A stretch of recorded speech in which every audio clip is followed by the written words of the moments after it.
WION, India's global voice, the channel that brings you the biggest stories from across the world through India's lens. Now available in more than 190 countries worldwide. Because we believe that the world is one. Watch us in Africa, Europe, USA and Canada, South America, Asia Pacific, Middle East and North African regions. Also available on these digital platforms across the world. WION. World is one.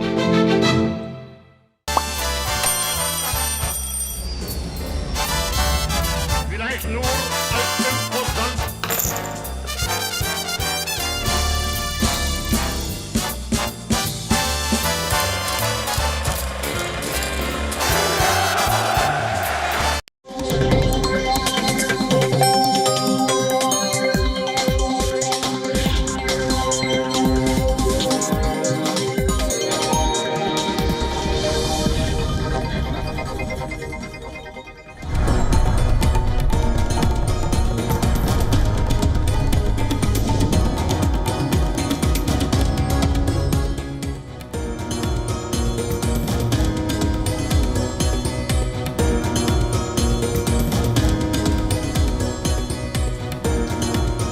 Hello everyone, you're watching WION World is One. This is World DNA, the show that gets you ahead of the rest. I'm Shivan Channa. And I'm Raisha Sehgal. On the show today, the US Coast Guard has said that 6 people who were on the Francis Scott Key Bridge in Baltimore are presumed dead.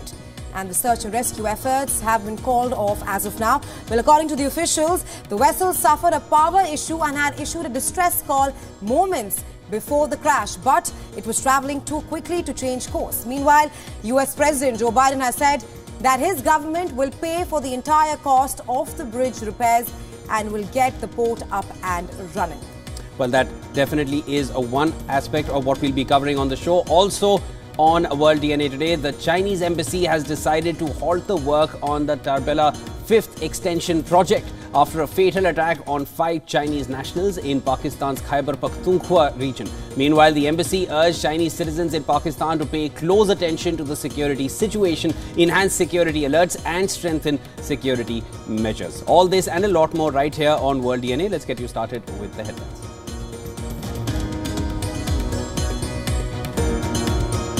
The US Coast Guard says 6 people are presumed dead in Baltimore after the Key Bridge collapsed into the river after container ship crashed into it.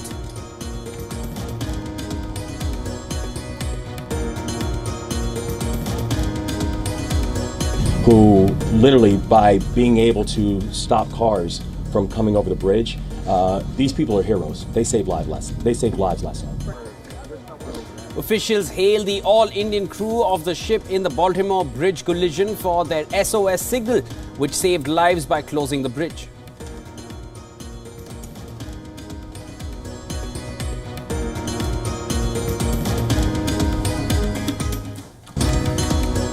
Chinese power company suspends work after 5 Chinese engineers working on a dam project in northwest Pakistan were killed in a suicide bombing. Hello.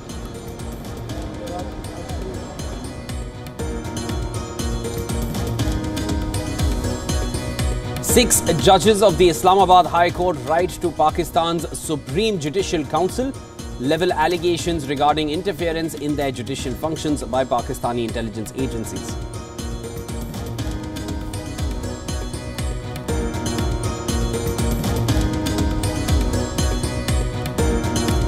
Parent company of Donald Trump's Truth Social debuts on the Nasdaq, rises 16% to end at $58 per share, but fluctuations could be its biggest undoing.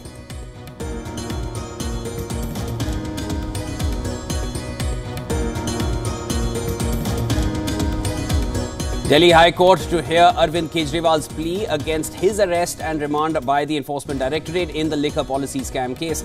A plea is also filed seeking to stop Kejriwal from issuing orders while in ED custody.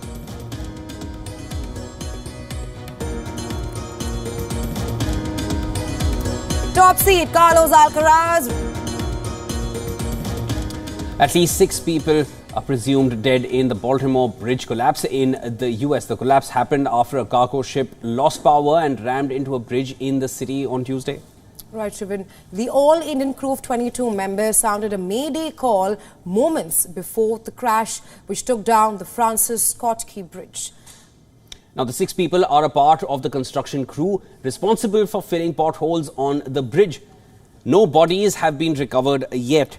As per the White House, 2 people have been rescued from the site, of which 1 person is in critical condition. The ship, outbound from Baltimore to Colombo, struck the 2.5-kilometer long 4-lane bridge early in the morning. US President Joe Biden has said that the SOS issued by the crew, it helped save lives by allowing officials to limit vehicular traffic on the bridge. He added that all federal resources will be redirected to rebuilding the bridge that now threatens to disrupt an important shipping port for months.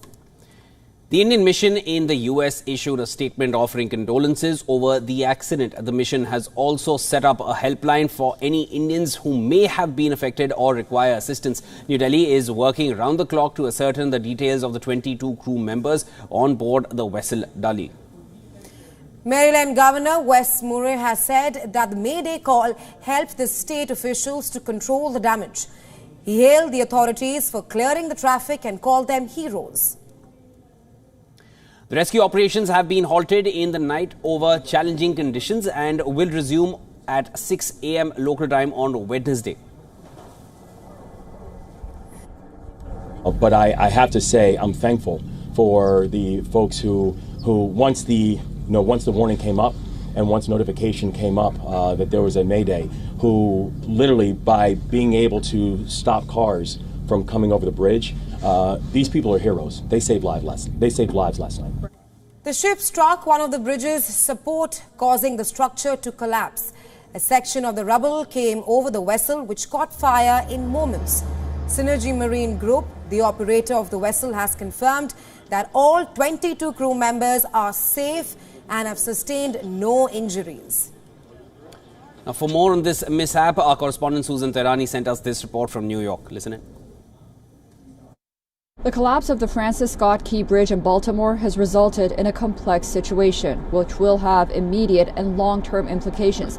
The National Transportation Safety Board is leading the investigation into the bridge's collapse. The ship's crew and owners are cooperating with investigators. The Port of Baltimore is closed until further notice, affecting cargo traffic and local jobs. Every day moving forward, millions of dollars will be lost. Alternative routes are being explored and cargo is being rerouted to other ports. Local leaders and federal agencies are working together to address the situation as fast as they can and make plans for the future. The bridge's collapse obviously has significant impact on regional transportation, but also the economy, and a thorough investigation and assessment is necessary before any rebuilding of the bridge or even the waterway can begin. Susan Tehrani reporting from New York for WION World is One.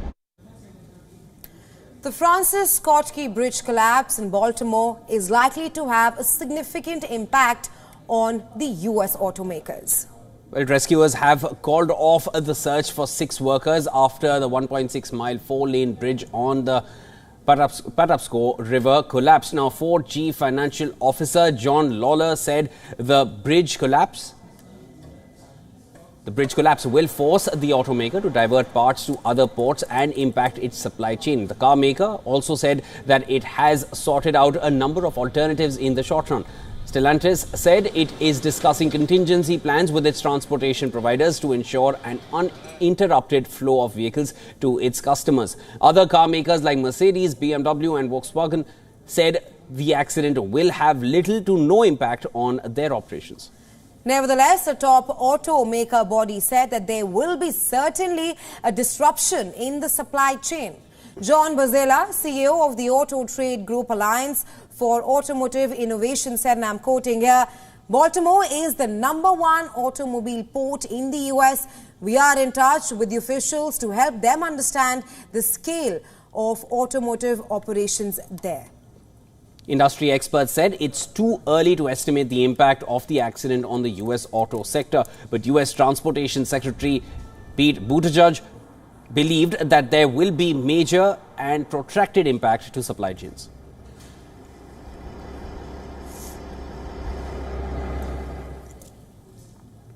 In other global news, Pakistan's economy and energy sector is expected to suffer another big blow. Well, this is as the Chinese embassy has decided to halt the work on the Tarbela 5th extension project. The energy project aims to add 1,530 megawatts to Pakistan's national grid. Now, this after a fatal attack on 5 Chinese engineers in Pakistan's Khyber Pakhtunkhwa region. The Chinese embassy strongly condemned the attack as they urged Pakistan to thoroughly probe the incident. The embassy urged Chinese citizens in Pakistan to pay close attention to the security situation on Tuesday. 5 Chinese nationals and a Pakistani were killed in the attack. According to reports, a suicide bomber rammed an explosive-laden vehicle into a convoy that was carrying Chinese engineers who were heading towards Khyber Pakhtunkhwa from Islamabad. No group has claimed responsibility for the attack yet. This was the 3rd major attack on Chinese nationals in Pakistan this week. The first 2 attacks were directed at an airbase and a strategic port in the southwest province of Balochistan. And this comes as thousands of Chinese engineers are currently working in Pakistan on projects related to the China-Pakistan economic corridor. Beijing is one of Islamabad's closest allies, but the security of Chinese workers, that has long been a concern in Pakistan. The recent attack that took place in Khyber Pakhtunkhwa's Dasu area has been targeted previously as well. Well, in 2021, a bus explosion killed 13 people, including 9 Chinese nationals. The latest attack came less than 24 hours of key naval facilities in the Balochistan province came under attack. It took place at Pakistan's 2nd largest naval air base, PNS Siddiq in Turbat. Balochistan Liberation Army, the BLA, has claimed responsibility of those attacks. Pakistani security forces claim to have killed 4 militants who attacked the naval base.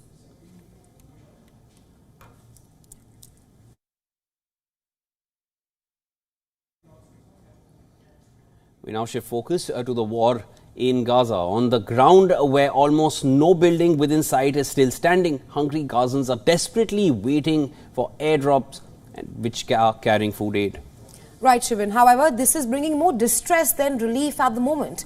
In the latest string of incidents involving deaths during aid deliveries, 12 people have drowned trying to reach the aid dropped by a plane off a Gaza beach. More details on this in our next report. Take a look. A sight of hope for Palestinians as aid drops from the sky. Amid growing fears of famine nearly 6 months into Israel's military campaign. But the drop creates a new danger. Palestinian health authorities said on Tuesday 12 people died attempting to reach these vital supplies. In this video, obtained by Reuters, people in Beit Lahia in North Gaza can be seen up to their necks in water trying to retrieve boxes. The desperation turns to despair as lifeless bodies are seen dragged onto the sand. It is the latest in a string of incidents involving deaths during aid deliveries in the tiny, crowded Palestinian enclave. Some are foraging for weeds to eat or baking barely edible bread from animal feed. In terms of the aid, one of the biggest mistakes is that they are thrown in dangerous places, like the sea, because it leads to drowning for those going to get the aid.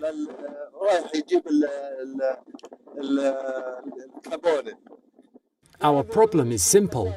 They can do it through the land crossings so that it can reach these poor people. They can also do the aircraft airdrops through areas that are wide and big and let the police control the aid and deliver it to the people. Aid agencies say about 1/5 of required supplies are entering Gaza as Israel ploughs on with an air and ground offensive triggered by Hamas's October 7th attack. They say deliveries by air or sea directly onto Hamas-run Gaza's beaches are no substitute for increased supplies coming in by land via Israel or Egypt. This Palestinian man says the airdrops in the sea are a humiliation and not the correct way to work. he says had rather smaller amounts of aid arrived than trying to retrieve it from the water. The United Nations has urged Israel to allow unfettered aid access into the Gaza Strip, describing trucks blocked at the border as a moral outrage. Israel says it puts no limit on the amount of humanitarian aid entering Gaza and blames problems in it reaching civilians within the enclave on UN agencies, which it says are inefficient. A prolonged war against Russia and delayed shipments from the West have unknowingly given a push to Ukraine's indigenous weapons industry. Well, before 2022, Ukraine made practically no weapons of its own. They were all bought from its allies. But now, 2 years into the ongoing Ukraine-Russia war, Kiev is increasingly relying on its own for replenishing the ammunitions. Ми дуже активно працюємо над нарощуванням обсягів виробництва. We are very actively working to increase production volumes. We communicate with the customers on a daily basis, so we understand the impact that this equipment has on the course of the battle, on the course of the war. Every day we understand the needs, what we need to do and how it affects our servicemen. На хід війни ми щоденно розуміємо там потреби. Factories are churning out shells, mortar rounds, military vehicles, missiles and other items crucial to the war effort. Indigenous production tripled in 2023 as compared to the year before, and a six-fold increase has been projected for the current year.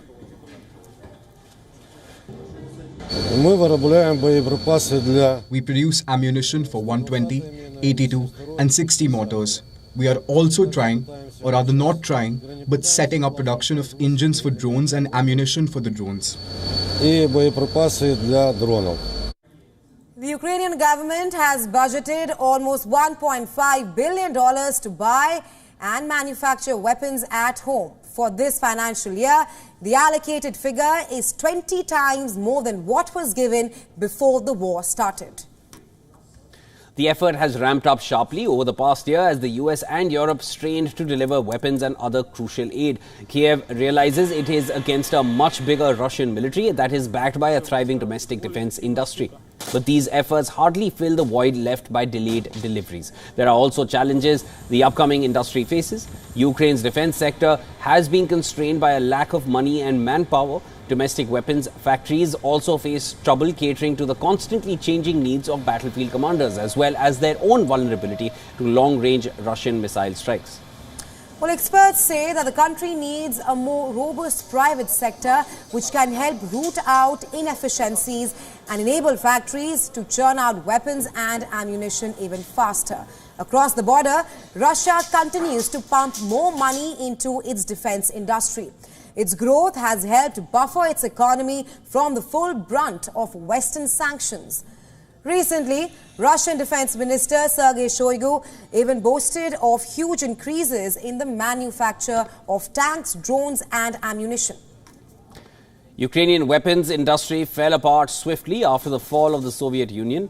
Just like the rest of the administration, the defense sector too war-ridden with mismanagement and corruption.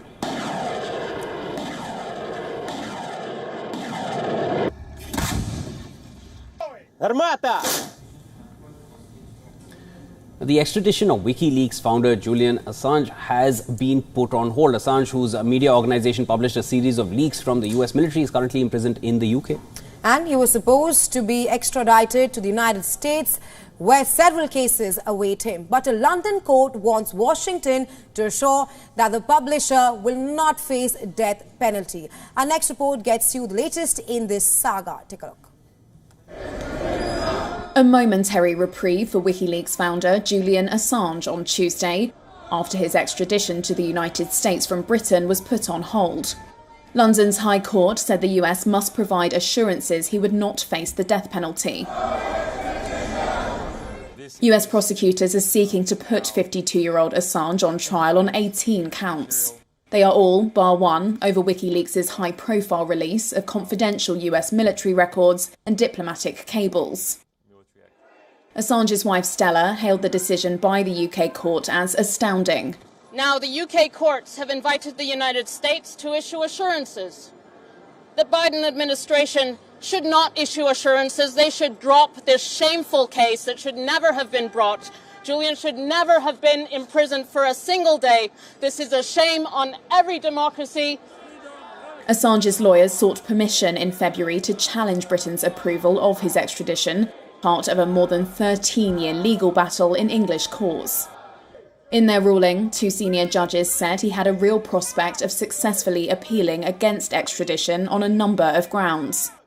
The court said in its written ruling that Assange arguably would not be entitled to rely on the First Amendment right to free speech as a non-US national, and that while none of the existing charges carried the death penalty, he could later be charged with a capital offence such as treason, meaning it would be unlawful to extradite him. The ruling said his case was at least arguable, citing the calls for the imposition of the death penalty by leading politicians and other public figures. The judges said Assange had pointed to a comment by former US President Donald Trump. When discussing WikiLeaks in 2010, he had said, quote, that "I think there should be like a death penalty or something." The judgment said that if US assurances were not forthcoming by April 16th, then Assange would be granted permission to appeal. A further hearing has been scheduled for May 20th. That means his extradition has been put on hold, for now at least. Assange's many supporters hail him as an anti-establishment hero and journalist who is being persecuted for exposing US wrongdoing and alleged war crimes. The US says WikiLeaks' revelations put the lives of their agents at risk, and there was no excuse for his criminality. It has been 11 months since Kenya's authorities discovered over 400 bodies from a secluded settlement. Now, in one of the world's worst cult-related disasters in recent history, now, after months of investigation, authorities are returning the remains of a few identified victims to their families. Family members whose loved ones fell prey to a cult were seen quelling outside a morgue in Kenya's Malindi, trying to identify the remains. Well, in April last year, officials had exhumed hundreds of bodies of people who were all victims of the religious cult leader Paul Mackenzie.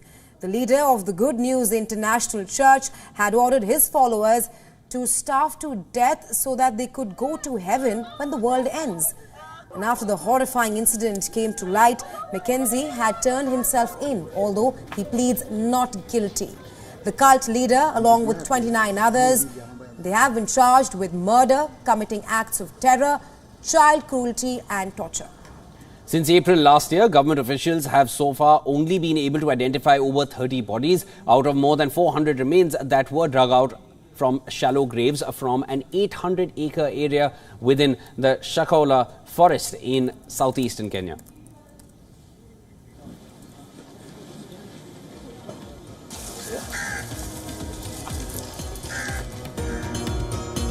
And it's now time for a quick short break. Don't go anywhere. This is World DNA. When we come back, the Delhi High Court will be hearing a petition by Delhi Chief Minister Arvind Kejriwal later today.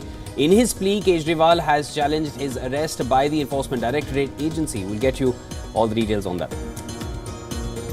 Also on the other side of this short break, economic turmoil grips Hong Kong as it grapples with the aftermath of Article 23's implementation. Once hailed as Asia's financial powerhouse, Hong Kong now faces a mass exodus of investors, plummeting confidence and a shrinking job market. All the details on the other side of this short break.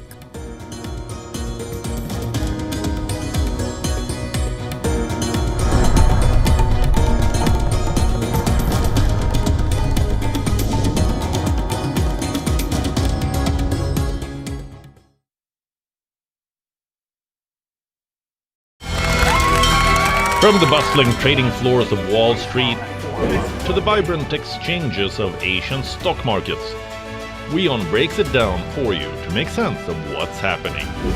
As we reveal the key factors behind events, strategic battles, and the game-changing business decisions that shape the world. We bring you all of this and more on World Business Watch.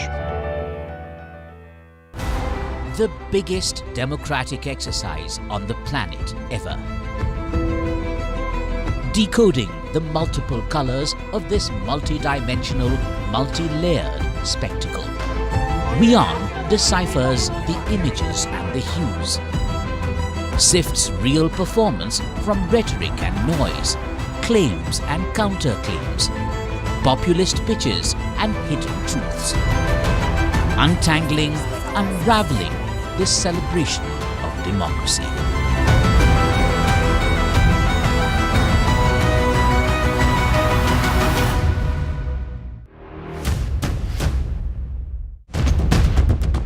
Economic turmoil and global unrest have cast a shadow over President Joe Biden's approval ratings.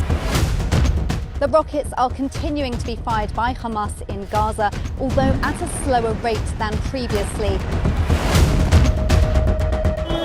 So, right now, we are with the volunteers from the Aleppo municipality. They are still trying to go to the rescue for the people they can find out. India has emerged as a major diplomatic force at the world stage. The rising cost of living in Nigeria continues to impact citizens from all walks of life. The citizens of Gujarat witnessed a mega roadshow here in the city of Ahmedabad. China is South Africa's largest trading partner for 134 years straight. A domestic aircraft carrying 72 people on board crashed in Pokhara city in central Nepal. 165 injured have been moved, 61 people are confirmed dead, and rescue operations continue around me. After receiving an entire season's rainfall in a span of 48 hours, Chennai city has literally been brought to its knees.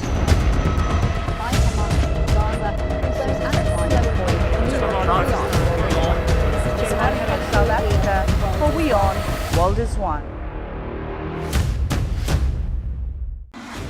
On the next episode of World of Africa, a sigh of relief after nearly 300 abducted school children are freed in Nigeria.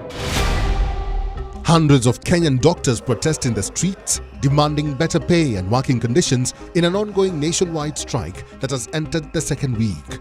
The doctors carried placards and chanted against the Kenyan government, saying it had failed to implement a raft of promises.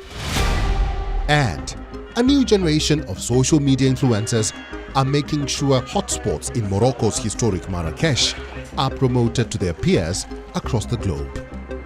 Watch World of Africa at these times only on WION. World is One. WION, India's global voice, the channel that brings you the biggest stories from across the world through India's lens. Now available in more than 190 countries worldwide. Because we believe that the world is one. Watch us in Africa, Europe, USA and Canada, South America, Asia Pacific, Middle East and North African regions. Also available on these digital platforms across the world. WION, World is One.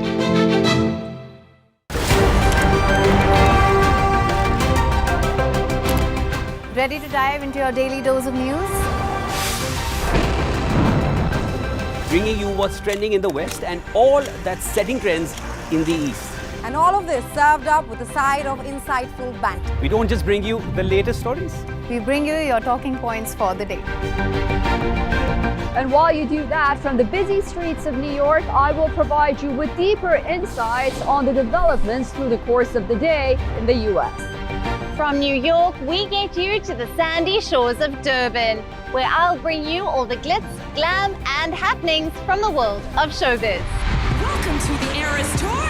And I will be here at the WION headquarters, getting you all the action from the universe of sport. All that you need to know about your favorite teams and players, right here. The show that keeps you ahead of the global curve. A conversation you'd want to be a part of. A place where news becomes an engaging exchange. We bring you stories that impact your present. This is World DNA. Join the conversation.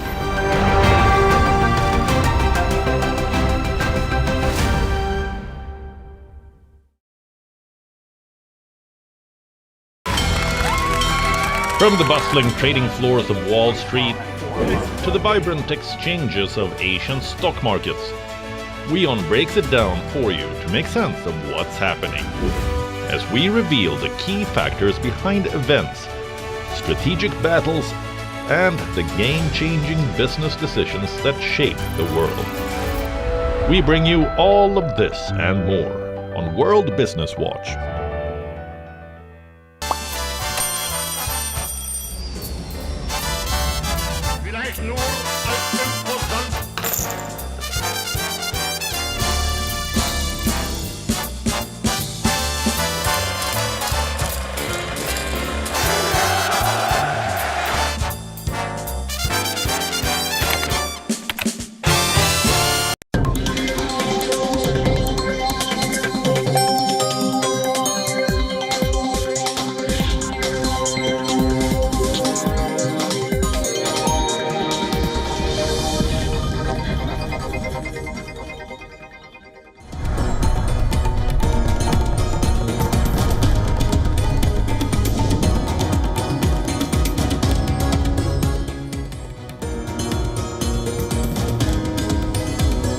Welcome back. You're watching World DNA with me, Raisha and Shibin. Lots more lined up on the show on the other side of the break. But first, the headlines.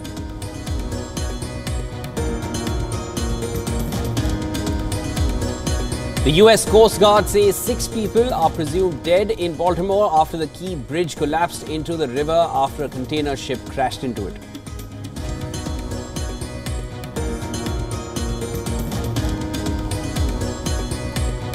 Who literally, by being able to stop cars from coming over the bridge, these people are heroes. They saved lives last night.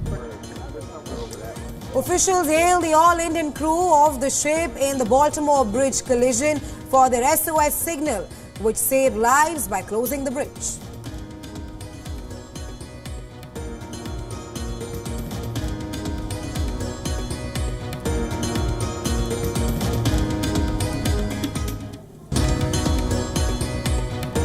Chinese power company suspends work after 5 Chinese engineers working on a dam project in northwest Pakistan were killed in a suicide bombing.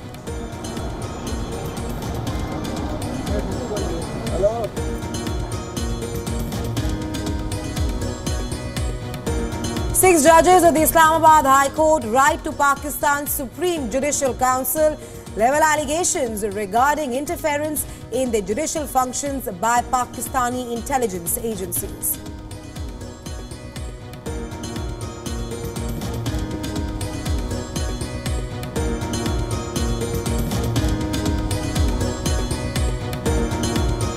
Parent company of Donald Trump's Truth Social debuts on the Nasdaq rises 16% to end at $58 per share, but volatility could be its biggest undoing.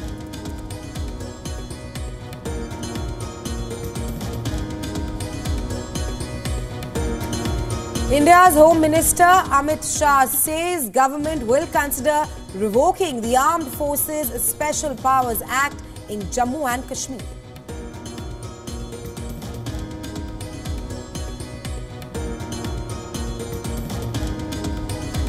Delhi High Court to hear Arvind Kejriwal's plea against his arrest and remand by the Enforcement Directorate in liquor policy scam case. A plea is also filed seeking to stop Kejriwal from issuing orders while in ED custody.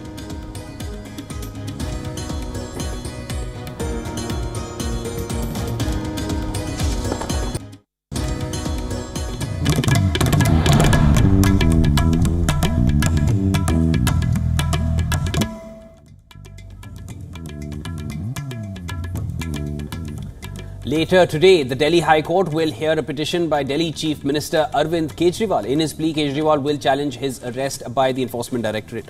Right, Shivin, the petition seeks Kejriwal's immediate release while claiming that the ED arrest and remand is illegal.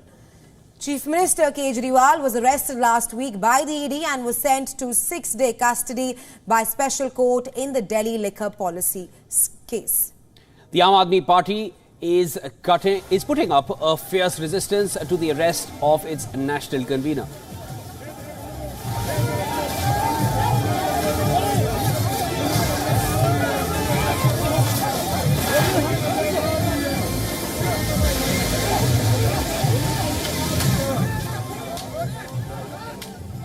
On Tuesday, the party called for Ghirao or a blockade of the Prime Minister Prime Minister's residence here in New Delhi, after which Delhi police detained several Aam Aadmi Party workers, saying that they had no permission to hold protest or any kind of a gathering of such sort.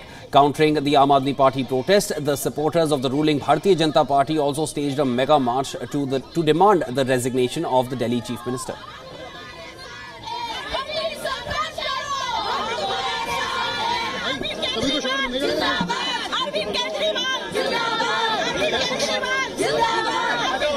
Meanwhile, Arvind Kejriwal issued another chief ministerial order from jail.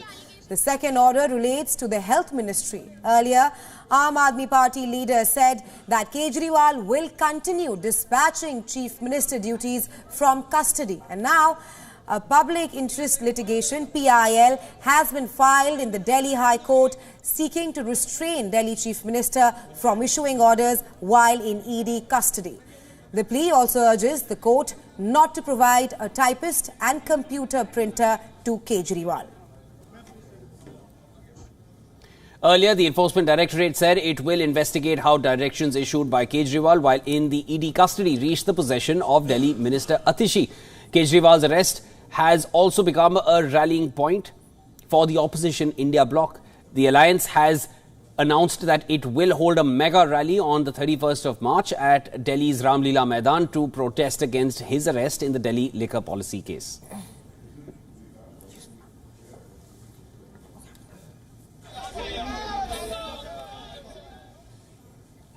Meanwhile, the Union Territory of Jammu and Kashmir is said to see a three-way political contest. Well, on the one side is the hugely popular Bharatiya Janata Party led National Democratic Alliance, the NDA. Opposing it is the India bloc. Now, the National Conference, People's Democratic Party and Indian National Congress are the India bloc's key constituents in the Union Territory of Jammu and Kashmir. But there is also a third front in the making, decision on which will be taken this week. Well, reports say that the J&K Apni Party, led by influential businessman Altaf Bukhari, Democratic Progressive Azad Party of former Congress leader Ghulam Nabi Azad and People's Conference of Sajjad Lone are engaged in talks on forming this third front. If the third front emerges, then the three parties may contest a seat each in the Kashmir Valley. The three parties are critical of the India bloc and want to present themselves as an alternative. The upcoming elections for the 5 Lok Sabha seats in Jammu and Kashmir are extremely crucial.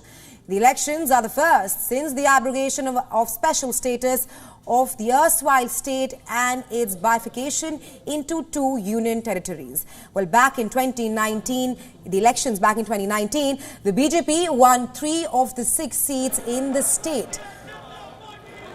With the separation of Ladakh, Jammu and Kashmir is now left with 5 Lok Sabha seats, of which 3 are held by the National Conference and 2 by the BJP. Of the 3 parties looking to form the third front, 2 were formed after the abrogation of Article 370. Apni Party and the DPAP were formed post-August 2019, while the People's Conference came into being after the fall of the PDP-BJP coalition government in June 2018.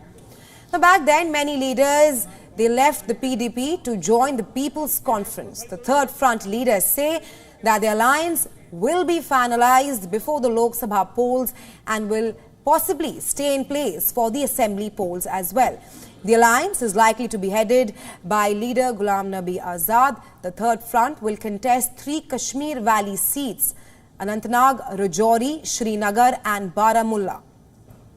People's Conference Sajjad Lone has already announced his candidature for the Baramulla Lok Sabha seat. Commentators say if the third front emerges, it will pose a serious challenge for the National Conference and the India bloc. The National Conference won all 3 seats in the valley in 2019. Anantnag is going to polls on the 7th of May, Srinagar on the 13th of May and Baramulla on 20th of May. Meanwhile, Udhampur and Jammu will go to polls on the 19th of April and 26th of April respectively.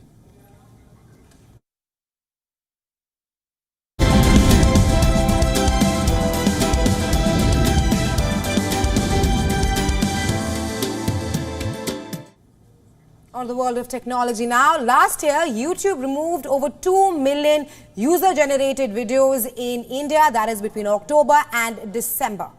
Now, these videos were removed from the video streaming platforms as per the video streaming platforms community guidelines.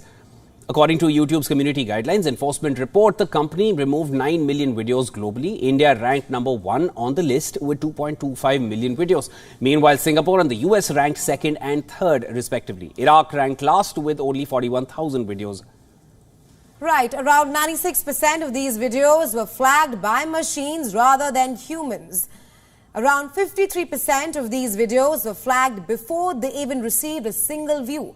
These videos were removed for violating community norms on parameters like harmful or dangerous content, child safety, violent or graphic content, misinformation, nudity and sexual content.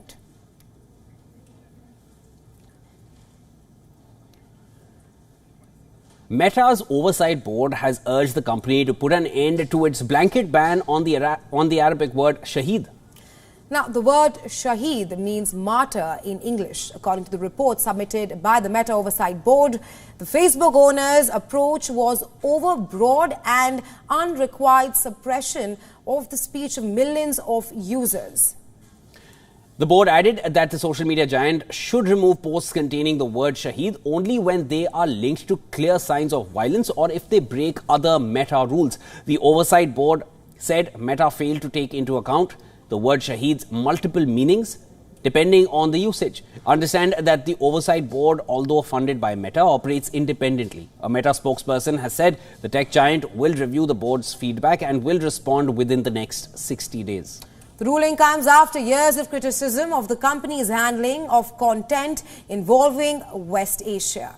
The criticism has escalated ever since the Israel-Hamas war began. Rights groups have accused Meta of suppressing pro-Palestine content on its platforms, which includes Facebook and Instagram.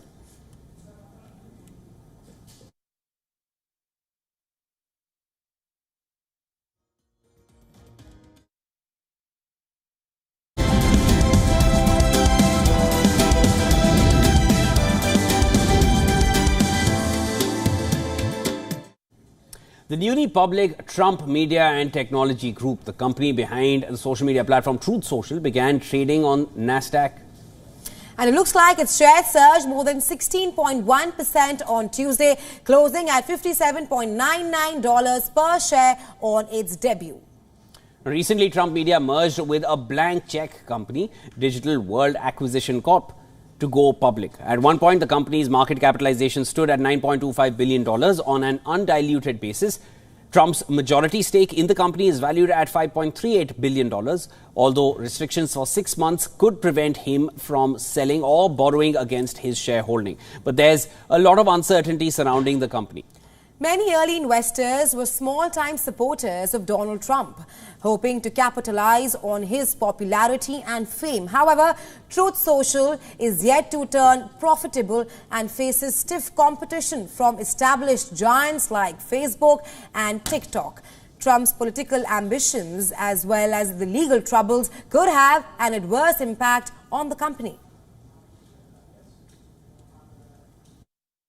He's using his name, that people, which I think is worth a lot less right now, but he's using that and that branding to try to get investors, right? And people who like Donald Trump, who believe in Donald Trump, they love that DJT. They love the Trump name, and people want to be a part of that. And that's what he's banking on right now. And that's what you see why the stock is at $70, right? People are, who really want to help Donald Trump out and believe in Donald Trump and believe in his vision, and they believe in the DJT and the Trump name. That's why they're investing in this. From a fundamental perspective or a business perspective of is this company going to take over X? Is it going to be the new X or the new Facebook? It's very unlikely. Very, very unlikely. Now, despite the risks, some see Truth Social's potential, but with recent stock price swings, investors would be cautious. Right. Moving on to other global stories, and now we look at the economic turmoil gripping Hong Kong as it grapples with the aftermath of implementing Article 23. Now, it was, of course, once hailed as Asia's financial powerhouse, Hong Kong now faces a mass exodus of investors, plummeting confidence and a shrinking job market. Take a look at this report. Hong Kong's economic landscape is undergoing a dramatic shift, catalyzed by the implementation of Article 23. Article 23 is a rule inspired by China's national security law and gives unprecedented powers to the state while dealing with national security concerns. The problem remains the broader definition of espionage and what comes under treason.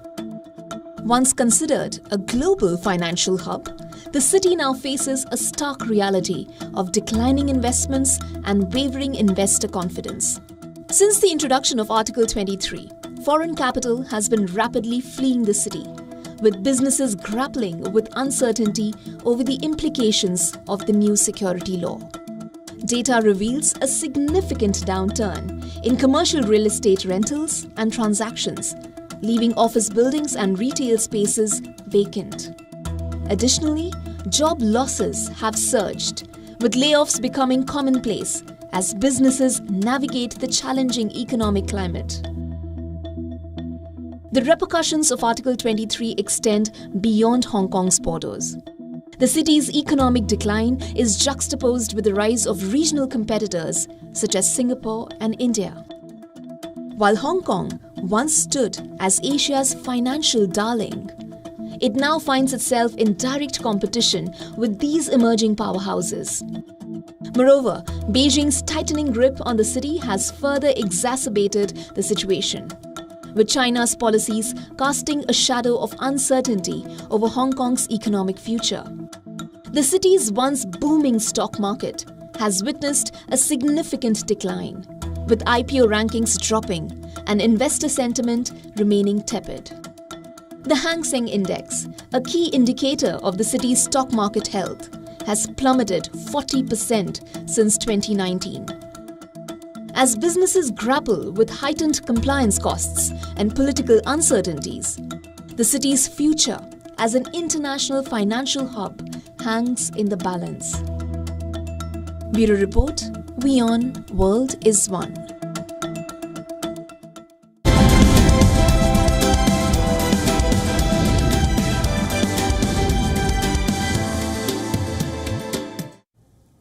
Let's now take a look at all the stories making headlines in the world of sports, beginning first with tennis. Carlos Alcaraz remains on track in his quest for the Sunshine Double. The top seed registered a commanding straight sets win over 23rd seed Lorenzo Musetti to reach the quarterfinals at the Miami Masters. Alcaraz enthralled the fans at Hard Rock Stadium with some exquisite shots. He took the first set with 2 breaks of serve and again broke the Italian twice in the second set to wrap up a 6-3, 6-3 win in an hour and 26 minutes. The top seed will take on Grigor Dimitrov next. Alcaraz is aiming to become the first man to claim the Sunshine Double since Roger Federer's in 2017. 2 sets to love. 6-3, 6-3. Joining Alcaraz in the quarterfinals is Australian Open champion Yannick Sinner. The two-time Miami finalist defeated Australia's Christopher O'Connell in straight sets to improve his win record to 19-1 this year. The second seed was broken in the very first game by O'Connell and was leading 3-1 when Sinner saved a break point. The Italian then quickly found his groove and reeled off 4 straight games to take the opener. This time Sinner broke O'Connell in the first game of the second set and drove home the momentum to win the match 6-4, 6-3. Sinner will face Thomas Mahak next for a spot in the semi-finals.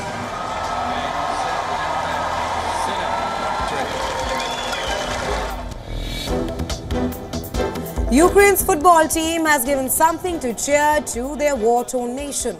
The 24th ranked side achieved the qualification for Euro 2024 with a dramatic 2-1 win over Iceland in the playoffs.